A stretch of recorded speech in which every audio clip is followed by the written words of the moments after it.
وہ کیا بات غوث اعظم کی، وہ کیا بات غوث اعظم کی۔ الحمدللہ رب العالمین والصلاة والسلام علی سید المرسلین، اما بعد فاعوذ باللہ من الشیطان الرجیم، بسم اللہ الرحمن الرحیم، والصلاة والسلام علیک یا رسول اللہ وعلی آلک واصحابک یا حبیب اللہ، والصلاة والسلام علیک یا نبی اللہ وعلی آلک واصحابک یا نور اللہ۔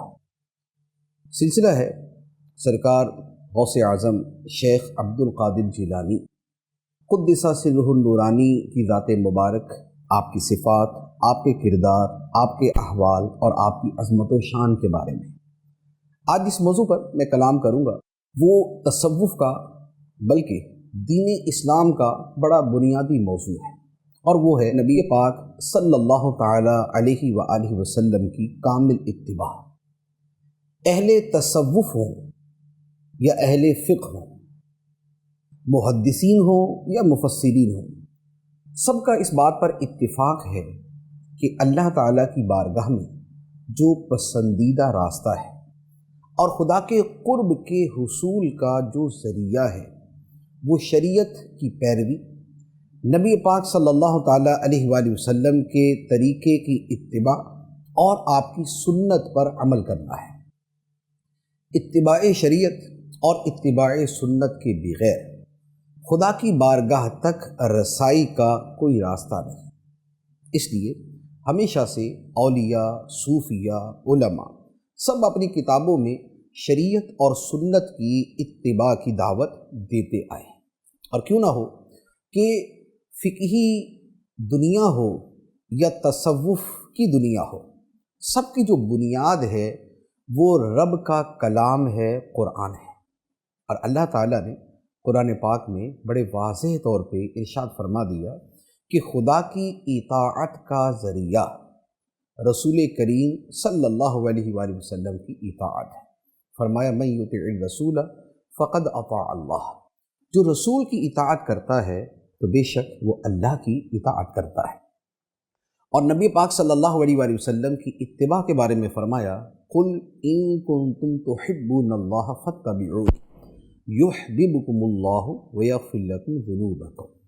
فرمایا اے حبیب تم فرماؤ، اے لوگو اگر تم اللہ سے محبت کرتے ہو تو میری اتباع کرو، اللہ تم سے محبت فرمائے گا اور تمہارے گناہوں کو بخش دے گا۔ تو اللہ تعالیٰ کی محبت پانے کا ذریعہ نبی پاک صلی اللہ علیہ وآلہ وسلم کی اتباع ہے۔ اس اتباع کے کئی درجے ہوتے ہیں۔ اتباع جو ہے وہ فرائض میں بھی ہے، اتباع واجبات میں بھی ہے، اتباع سنتوں میں بھی ہے، اور اتباع جذبات اور انسان کی کیفیات میں بھی ہے۔ اب درجہ بدرجہ ان سب کے احکام ہوتے ہیں۔ فرائض کے اندر نبی پاک صلی اللہ علیہ وآلہ وسلم کی اتباع کرنا فرض ہے، واجبات میں اتباع کرنا واجب ہے، سنتوں میں اتباع کرنا سنت ہے، اور اس سے آگے کا درجہ یہ ہے کہ انسان کے احوال، کیفیات اور جو اس کے باطنی امور ہیں وہ بھی سنت کے مطابق ہو جائیں۔ یہ والا جو درجہ ہے یہ وہ ہے کہ جو اللہ تعالیٰ اپنے خاص بندوں کو عطا فرماتا ہے۔ پھر اس کے ساتھ ایک اور چیز ہے، وہ یہ ہے کہ اللہ تعالیٰ کسی بندے کے ساتھ ایسا معاملہ فرمائے کہ جو اس کے غیر اختیاری افعال یا امور ہیں ان میں بھی اس کا عمل نبی پاک علیہ الصلاۃ والسلام کے طریقے کے موافق ہوتا جائے۔ یہ جو آخری صورت میں عرض کر رہا ہوں یہ بڑی تفصیل طلب ہے، اور اس پر بڑا مفصل کلام امام اہل سنت مجدد دین و ملت الشاہ امام احمد رضا خان علی رحمۃ الرحمٰن نے سیدنا صدیق اکبر رضی اللہ تعالیٰ عنہ کی افضلیت کے ضمن میں بیان فرمایا ہے۔ بیسیکلی عرض کرنے کا مقصد کیا ہے، وہ یہ ہے کہ ایک تو ہے کہ یہ پتہ ہے کہ نبی پاک علیہ الصلاۃ والسلام کی سنت یہ ہے، اس کے مطابق عمل کر لیا جائے۔ آقا کریم صلی اللہ علیہ وآلہ وسلم ظہر سے پہلے 4 رکعتیں پڑھتے تھے، 4 رکعت پڑھی جائے۔ ظہر کے بعد 2 رکعت پڑھتے تھے، 2 رکعت پڑھی جائے، عصر سے پہلے 4 رکعت پڑھتے تھے، 4 رکعت پڑھی جائے۔ یہ عبادات کا معاملہ ہو گیا۔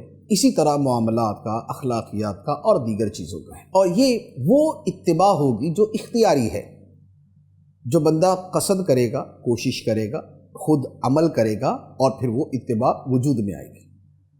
لیکن اللہ تعالیٰ کے کچھ ایسے برگزیدہ بندے ہوتے ہیں کہ جنہیں اللہ تعالیٰ وہ فضیلت، وہ خصوصیت اور وہ خوبی عطا فرماتا ہے کہ ان امور میں بھی ان کو اتباع کی دولت نصیب ہوتی ہے، جو حقیقت میں اتباع نہیں، موافقت کہہ سکتے ہیں، انہیں موافقت کی دولت نصیب ہوتی ہے کہ جو ان کے اختیار میں نہیں ہوتے۔ اب وہ کیا ہے؟ یہاں پر چونکہ سرکار غوث پاک شیخ عبد القادر جیلانی قدس سرہ النورانی کے حوالے سے ہمارا کلام ہے، تو آپ کی زندگی میں اور آپ کی ذات مبارکہ میں جو آقا کریم صلی اللہ علیہ وآلہ وسلم کے ساتھ مشابہتیں ہیں اور موافقتیں ہیں، ان کے حوالے سے چند ایک چیزیں پیش کروں گا، جس میں وہ بھی ہیں جو اختیاری ہیں اور وہ بھی ہیں جو غیر اختیاری ہیں۔ سرکار غوث پاک رضی اللہ تعالی عنہ کا ایک بڑا خوبصورت شعر ہے قصیدہ غوثیہ میں، اور بیسیکلی آج کا یہ سارا بیان سمجھ لیں کہ اسی شعر کی شرح ہے۔ آپ فرماتے ہیں کل نبی لہ قدم و انی علی قدم نبی بدر الکمال۔ فرماتے ہیں کہ ہر نبی کا ایک قدم ہوتا ہے، اور بے شک میں اس نبی کے قدم پر ہوں جو کمال کی 14ویں رات کے چاند ہے، جو کمال کے بدر کامل ہے، جو کمال کے روشن چاند ہے۔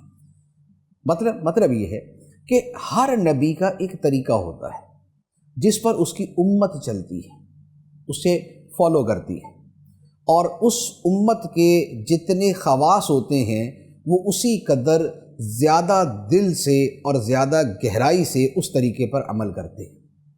تو فرماتے ہیں کہ ہر نبی کا ایک قدم ہے، ایک طریقہ ہے جس پر ان کی امت چلتی ہے، اور میں جس نبی کے قدم پر ہوں، یعنی نقش قدم پر ہوں، وہ ہیں جو نبیوں کے چاند ہیں، یعنی سرکار دو عالم صلی اللہ تعالی علیہ وآلہ وسلم۔ تو آپ نے فرمایا کہ میں جو اتباع کرتا ہوں وہ آقا کریم صلی اللہ علیہ وآلہ وسلم کے نقش قدم کی ہے۔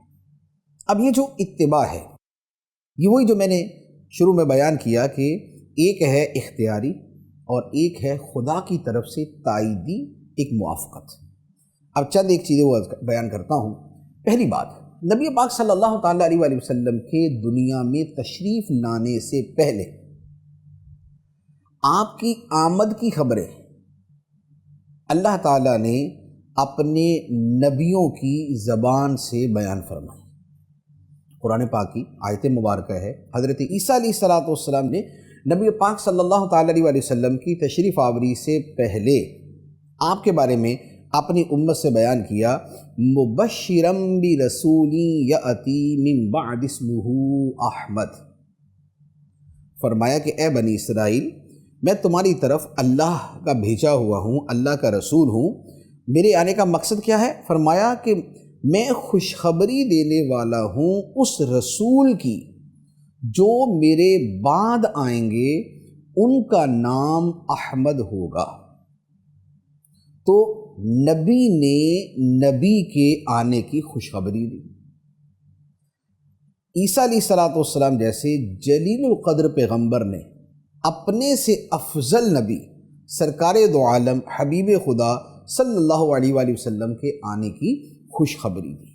اب اللہ تعالیٰ نے یہی موافقت سرکار غوث پاک رضی اللہ تعالیٰ عنہ کو عطا فرمائی کہ آپ کی تشریف آوری سے پہلے اپنے زمانے کے بہت بڑے ولی حضرت شیخ ابو بکر بن احوار رحمۃ اللہ علیہ ایک دن اپنے مریدوں کے درمیان بیٹھے ہوئے تھے، اور انہوں نے فرمایا کہ عن قریب عراق میں ایک عجمی شخص ظاہر ہوگا، عراق میں ایک عجمی شخص ظاہر ہوگا جو اللہ کے نزدیک بھی بڑے مرتبے والا ہوگا اور لوگوں کے درمیان بھی بڑے مرتبے والا ہوگا، اس کا نام عبد القادر ہوگا، بغداد میں سکونت اختیار کرے گا اور اس کی زبان سے یہ کلمہ جاری ہوگا، قدمی ہادہی علی رقبۃ کل ولی اللہ، میرا یہ قدم ہر ولی کی گردن پر ہے اور زمانے کے تمام اولیاء اس ولی کے فرما بردار ہوں گے۔ یہ آپ کی تشریف آوری سے پہلے مشہور ولی حضرت شیخ ابو بکر بن احوار رحمۃ اللہ علیہ نے بیان فرمایا۔ تو نبی پاک علیہ الصلوۃ والسلام نبی ہیں، تو آپ کی تشریف آوری کی خبر بھی نبی نے دی۔ غوث پاک ولی ہیں، تو آپ کی تشریف آوری کی خبر بھی ولی نے دی۔ آقا کریم علیہ الصلوۃ والسلام کا بھی نام بیان کیا گیا اور غوث پاک رحمۃ اللہ علیہ کا بھی نام بیان کیا گیا۔ نبی پاک علیہ الصلوۃ والسلام کے مرتبے کی بلندی بھی بیان کی گئی اور غوث پاک کے مرتبے کی بلندی بھی بیان کی گئی۔ تو یہ ایک موافقت کی صورت ہے۔ دوسری بات، نبی پاک صلی اللہ تعالیٰ علیہ وسلم کا یہ واقعہ بڑا مشہور ہے کہ جب آقا کریم صلی اللہ علیہ وآلہ وسلم شیر خارگی یعنی دودھ پینے کی عمر مبارک میں تھے تو آپ اپنی رضاعی والدہ حضرت حلیمہ سعدیہ رضی اللہ تعالی عنہا کا دودھ نوش فرماتے تو ایک طرف سے نوش کرتے، دوسری طرف کو چھوڑ دیتے، کیونکہ آپ صلی اللہ تعالیٰ علیہ وسلم کے ایک رضاعی بھائی تھے حضرت حلیمہ کے بیٹے، تو آپ ان کے لیے جو ہے وہ انصاف فرماتے ہوئے چھوڑ دیتے۔ اعلیٰ حضرت علی رحمہ نے اسی کو بیان فرمایا تھا کہ بھائیوں کے لیے ترک پستہ کریں، دودھ پیتوں کی نسبت پہ لاکھوں سلام۔ کہ نبی پاک صلی اللہ علیہ وآلہ وسلم کا یہ معجزہ جسے ارہاس اصطلاحاً کہتے ہیں کہ نبی پاک صلی اللہ علیہ وآلہ وسلم کا یہ انصاف اور یہ آپ کا جو ایک خوبصورت ایک ما فوق العادت عمل ہے یہ آپ کے بچپن میں ظاہر ہوا۔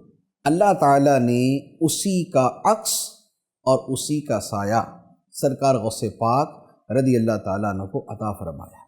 چنانچہ سرکار غوث پاک رضی اللہ تعالیٰ عنہ کے بچپن کا واقعہ یہ تھا کہ ماہ رمضان میں دن کے وقت آپ دودھ نوش نہیں کیا کرتے تھے۔ تو بچپن میں نبی پاک صلی اللہ علیہ وآلہ وسلم کی ذات مبارکہ سے ایک خلاف عادت امر کا اظہار فرمایا گیا، اسی طرح سرکار غوث پاک رحمۃ اللہ علیہ سے بھی اسی طرح کے امر کا اظہار فرمایا گیا ہے۔ پھر اس کے بعد بچپن کی زندگی، نبی پاک صلی اللہ تعالیٰ علیہ وآلہ وسلم کے بچپن مبارک کے احوال یہ تھے۔ مدارج النبوت میں شیخ عبد الحق محدث دہلوی رحمۃ اللہ علیہ فرماتے ہیں کہ جب نبی پاک صلی اللہ تعالیٰ علیہ وآلہ وسلم گھر سے باہر نکلتے اور بچے کھیل رہے ہوتے تھے تو آقا کریم صلی اللہ علیہ وآلہ وسلم ان کی کھیل میں شرکت نہیں کرتے تھے، آپ کھیل میں نہیں جاتے تھے۔ بچے آپ کو بلاتے کہ آپ بھی ہمارے ساتھ کھیلیں تو نبی پاک صلی اللہ علیہ وآلہ وسلم اس بچپن میں ارشاد فرماتے، میں کھیلنے کے لیے پیدا نہیں کیا گیا۔ یہ ہے سرکار دو عالم صلی اللہ علیہ وآلہ وسلم کا بچپن مبارک۔ اعلیٰ حضرت اس کی طرف اشارہ کرتے ہوئے فرماتے ہیں کہ فضل پیدائشی پر ہمیشہ درود، فضل پیدائشی پر ہمیشہ درود، کھیلنے سے کراہت پہ لاکھوں سلام۔ تو یہ نبی پاک صلی اللہ علیہ وسلم کا بچپن تھا۔ اب آئیے نبی پاک علیہ الصلوۃ والسلام کے شہزادے حسنی حسینی سید سرکار غوث پاک رحمۃ اللہ علیہ کے بچپن کی طرف۔ آپ فرماتے ہیں کہ میں بچپن میں کھیلنے کا ارادہ کرتا تو کوئی مجھے پکار کر کہتا میرے پاس آؤ، تو فرماتے ہیں کہ میں یہ آواز سن کے گھبرا کر بھاگ جاتا اور اپنی والدہ کی آغوش میں چھپ جاتا ہے۔ اور پھر فرمایا کہ بچپن میں ایک مرتبہ عرفہ کے دن میں ایک دیہات کی طرف نکلا تو وہاں پر جو ہے وہ کھیت میں جو ہے وہ ہل وغیرہ چلایا جا رہا تھا، تو میں ایک بیل کے پیچھے ہو گیا، میں ایک بیل کے پیچھے چلنے لگ گیا۔ تو جیسے بچے تھوڑا سا کھیل کے طور پہ جو ہے نا وہ جانوروں کے پیچھے ہو جاتے ہیں، تو میں اس بیل کے پیچھے ہو گیا۔ تو بیل نے مجھے کہا، سرکار غوث پاک فرماتے ہیں کہ اس بیل نے مجھے کہا، اے عبد القادر تم اس لیے پیدا نہیں کیے گئے، تم اس لیے پیدا نہیں کیے گئے۔ نبی پاک صلی اللہ تعالیٰ علیہ وسلم خود اپنی زبان مبارک سے فرما رہے ہیں کہ میں اس لیے پیدا نہیں کیا گیا کہ میں ان دنیاوی امور یا کھیلوں کے اندر میں مشغولیت اختیار کروں، اور یہی جملہ سرکار غوث پاک رحمۃ اللہ علیہ کو فرمایا جا رہا ہے۔ تو یہ کیا ہے؟ بنیادی طور پر یہ سنت پر عمل جو مستقبل میں جا کے بطور اختیار کے اعلیٰ درجے پر کرنا تھا، اللہ تعالیٰ نے آپ کو اس کا کچھ حصہ جو غیر اختیاری تھا وہ پہلے ہی عطا فرما دیا۔ اور پھر سرکار غوث پاک رضی اللہ تعالیٰ عنہ جو اتباع سنت کی راہ پہ چلتے تھے، اس کا معاملہ کیا تھا؟ نبی پاک صلی اللہ تعالیٰ علیہ وآلہ وسلم کو قرآن مجید حفظ تھا، آپ کو قرآن مجید زبانی یاد تھا، اور آپ کا زبانی یاد کرنا یہ خدا کی طرف سے تھا۔ نبی پاک علیہ الصلوۃ والسلام نے یوں مشقت کر کے اور قرآن پاک کو آپ نے دہرا کے یاد نہیں کیا تھا۔ شروع میں جب قرآن مجید نازل ہوتا تھا تو نبی پاک صلی اللہ علیہ وآلہ وسلم بار بار اس کو دہراتے تھے تاکہ آپ کو یاد رہے۔ تو اللہ تعالیٰ نے ارشاد فرمایا لا تحرک بہ لسانک لتعجل بہ، کہ اے حبیب تم اپنی زبان کو حرکت نہ دو تاکہ تم ذرا اس کو جلدی یاد کر لو۔ ان علینا جمعہ وقرآنہ، اس قرآن کا جمع کرنا اور پڑھنا یہ ہمارے ذمہ ہے۔ اے حبیب تم تکلف نہیں کرو، اس قرآن کا جمع کرنا آپ کے دل میں اور اس کا پڑھنا یہ ہمارے ذمہ ہے۔ فَإِذَا قَرَأْنَاهُ فَاتَّبِعْ قُرْآنَهُ، تو جب ہم قراءت کر لیں، رب کی طرف سے فرمایا جا رہا ہے کہ جب ہم پڑھ لیں تو تم اس پڑھے ہوئے کی اتباع کرو، پھر اس قرآن کا بیان ہمارے ذمہ ہے۔ یعنی قرآن کی آیات کے مفاہیم کیا ہیں، اس کا معنی کیا ہے، اس کے اسرار و رموز کیا ہیں، اس کے اندر دقائق اور حقائق کیا ہیں، اس کا بیان کرنا ہمارے ذمہ ہے، خدا کے ذمہ ہے۔ تو نبی پاک صلی اللہ تعالیٰ علیہ وآلہ وسلم کو بغیر اختیار کے اللہ تعالیٰ نے آپ کے سینہ مبارکہ میں قرآن مجید کو محفوظ کر دیا، لیکن نبی پاک صلی اللہ علیہ وآلہ وسلم اس کے باوجود کثرت سے قرآن مجید کی تلاوت فرماتے تھے، اور آقا کریم علیہ الصلوۃ والسلام کے سینہ مبارکہ کو اللہ تعالیٰ نے قرآن کے علوم اور معانی کے لیے کھول دیا، لہذا آپ نے قرآن کے مفاہیم کسی سے نہیں سمجھے بلکہ خدا کی طرف سے آپ کے قلب اطہر پر علوم کا القاء کیا گیا، کیونکہ نبی پاک علیہ الصلوۃ والسلام کا تو سارا علم جو وہ خدا کی طرف سے۔ اب سرکار غوث پاک رضی اللہ تعالیٰ کا معاملہ دیکھیے کہ آپ نے خود اپنی محنت سے قرآن مجید کو حفظ کیا، لیکن اس کے ساتھ اللہ تعالیٰ نے جو آپ کو قرآن کا علم عطا فرمایا وہ تھا کہ جس میں آپ کی محنت والا حصہ کم ہے اور خدا کی خاص عطا والا حصہ زیادہ، خدا کی خاص عطا والا حصہ زیادہ ہے۔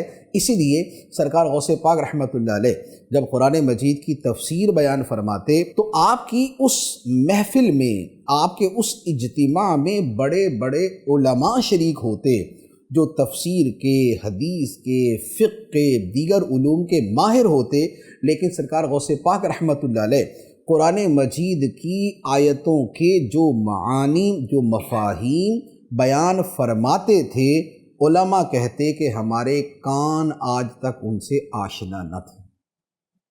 یہ کیا ہے؟ یہ اللہ تعالیٰ نے جو خاص علم قرآن حضور غوث پاک رحمۃ اللہ علیہ کو عطا فرمایا۔ تو یہ قرآن مجید کے علم کے حصول میں نبی پاک صلی اللہ علیہ وآلہ وسلم کے ساتھ موافقت۔ اب اس کے بعد یہ تو تھا قرآن مجید کے حوالے سے، اب ہے مطلق علم کے بارے میں۔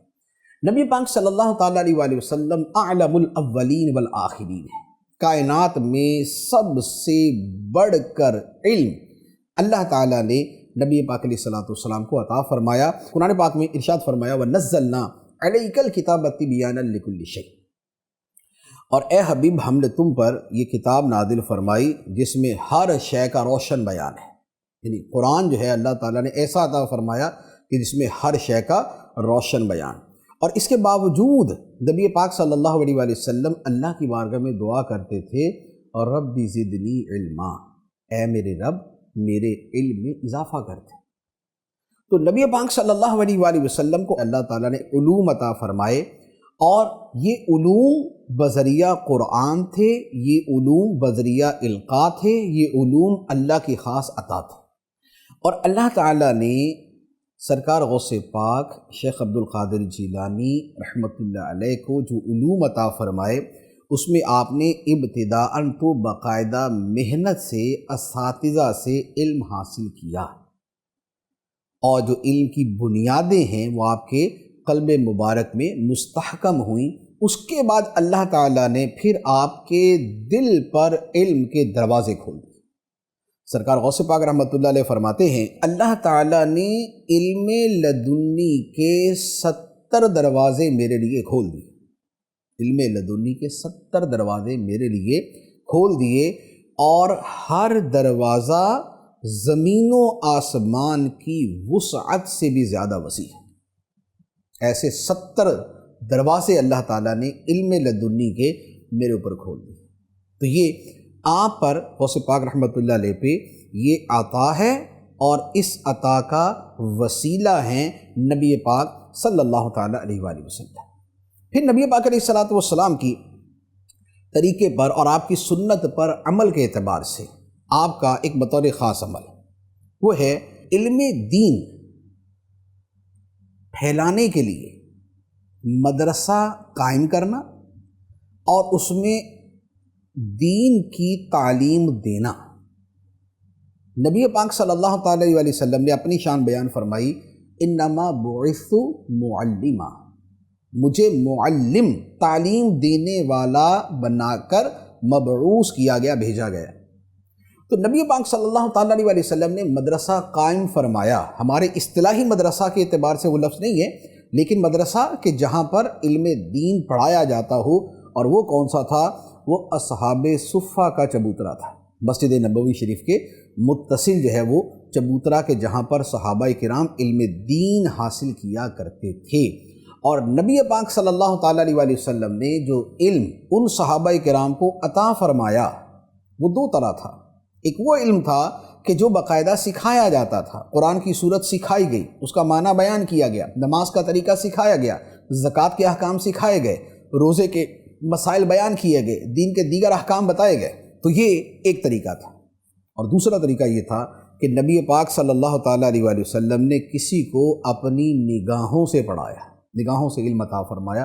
جیسے حضرت ابو ہریرہ رضی اللہ تعالیٰ عنہ بارگاہ نبوی میں حاضر ہوئے اور عرض کی یا رسول اللہ صلی اللہ علیہ وسلم، میں آپ کی بہت سی حدیثیں سنتا ہوں لیکن بھول جاتا ہوں۔ تو آقا کریم صلی اللہ علیہ وسلم نے فرمایا کہ اے ابو ہریرہ اپنی چادر پھیلاؤ۔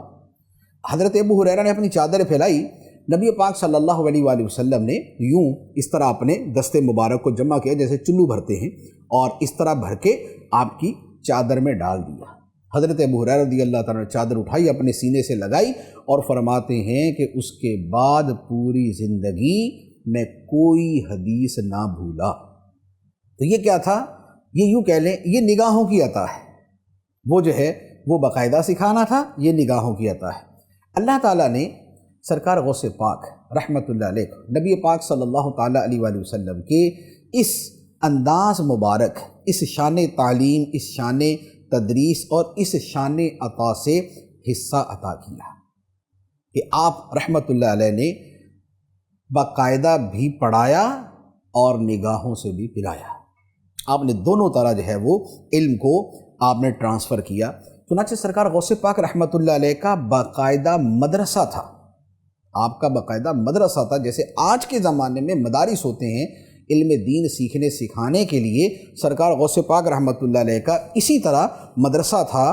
آپ نے اس مدرسے سے ابتدا فرمائی جو آپ کو حضرت ابو سعید مخزومی رحمۃ اللہ علیہ نے آپ کو دیا تھا، آپ کے حوالے کیا تھا۔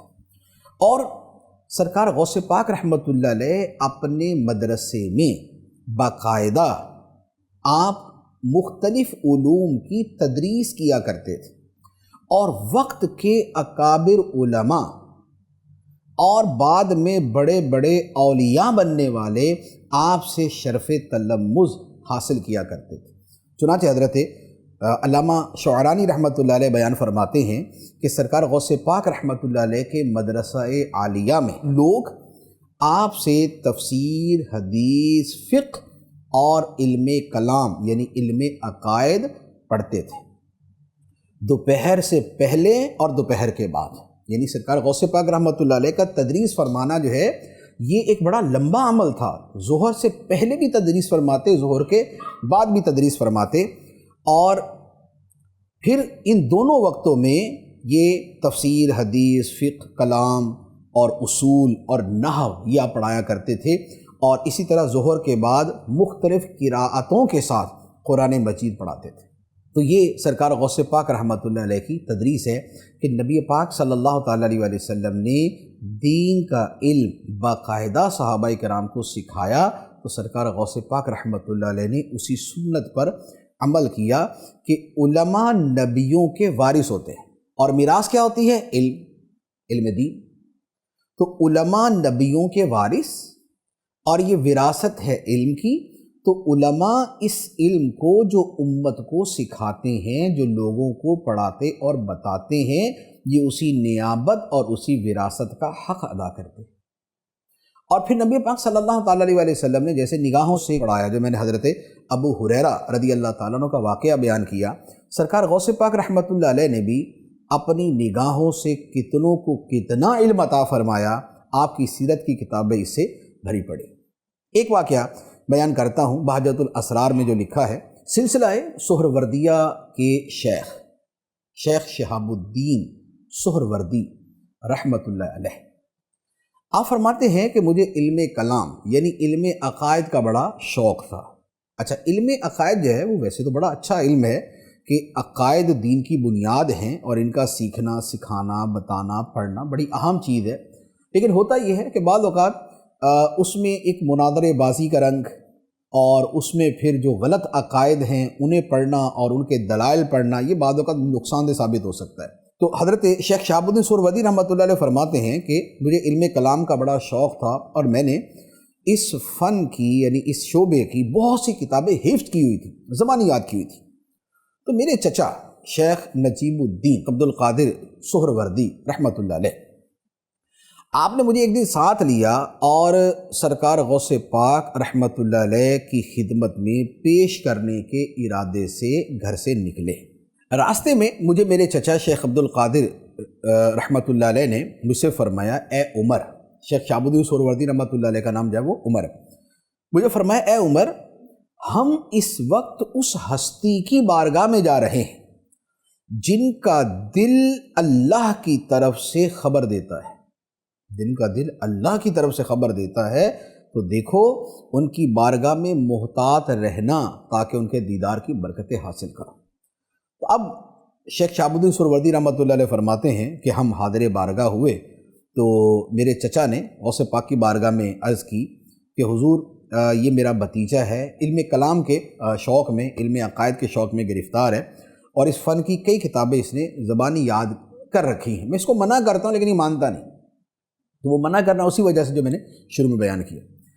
تو سرکار غوث پاک میری طرف متوجہ ہوئے. شیخ شہاب الدین سہروردی علیہ رحمہ فرماتے ہیں کہ سرکار غوث پاک میری طرف متوجہ ہوئے اور فرمایا، اے عمر، تم نے اس فن کی کون کون سی کتابیں یاد کی ہیں؟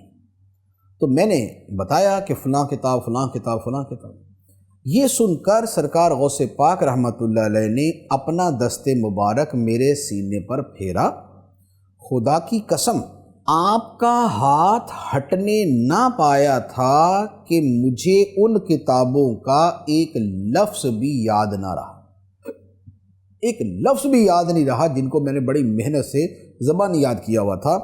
لیکن اس کے ساتھ ہی کیا ہوا کہ وہ کتابیں تو بھول گئیں، لیکن فوراً اللہ تعالیٰ نے میرے سینے کو علم لدنی سے بھر دیا.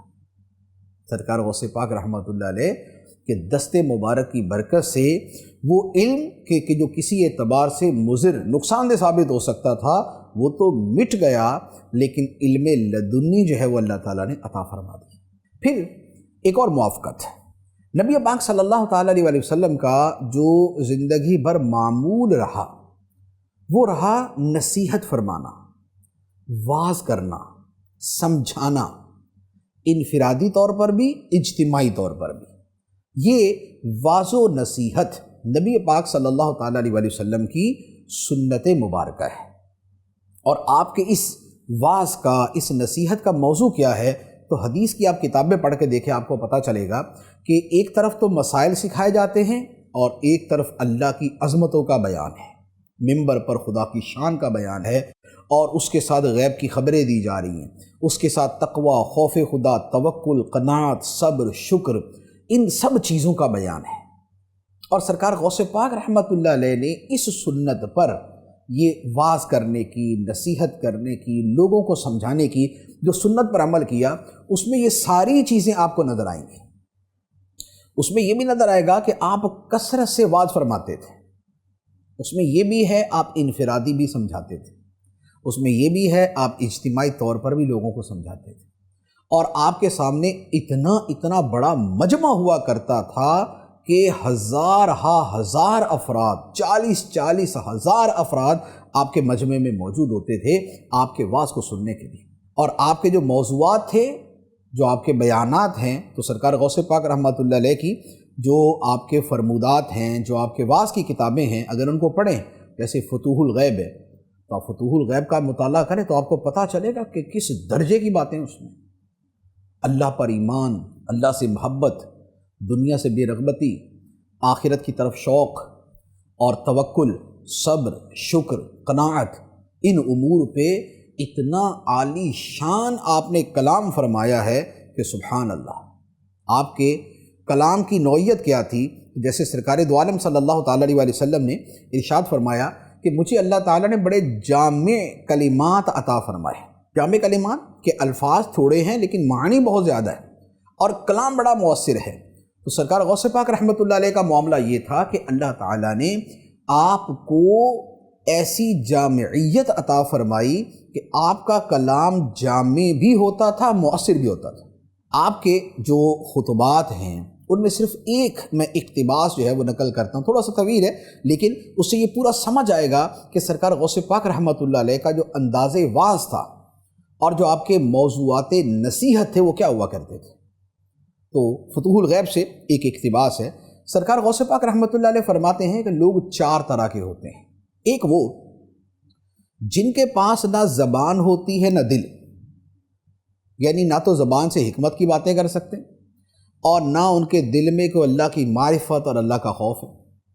فرمایا ایسے لوگ عامی ہیں، غافل ہیں، غبی ہیں، اور اللہ کی بارگاہ میں ان کی کوئی قدر نہیں، کیونکہ جن کی زبان بھی حکمت سے خالی ہے، جن کے دل بھی دین سے خالی ہے، تو ان کی کیا اوقات ہے؟ تو اللہ کی بارگاہ میں ان کی کوئی قدر و منزلت نہیں ہے۔ ایسے لوگ جو ہے وہ بھوسے کی طرح ہے، یعنی وہ جو گندم وغیرہ کی جو ہے نا وہ صفائی کرتے ہیں تو جو بھوسا بچ جاتا ہے تو یہ اس کی طرح ہے۔ فرمایا ان سے بچنا، اپنے مخاطبین کو فرماتے ہیں ایسے لوگوں سے بچنا کہ نہ جن کی زبان سے فیض ملے گا نہ جن کے دل سے فیض ملے گا۔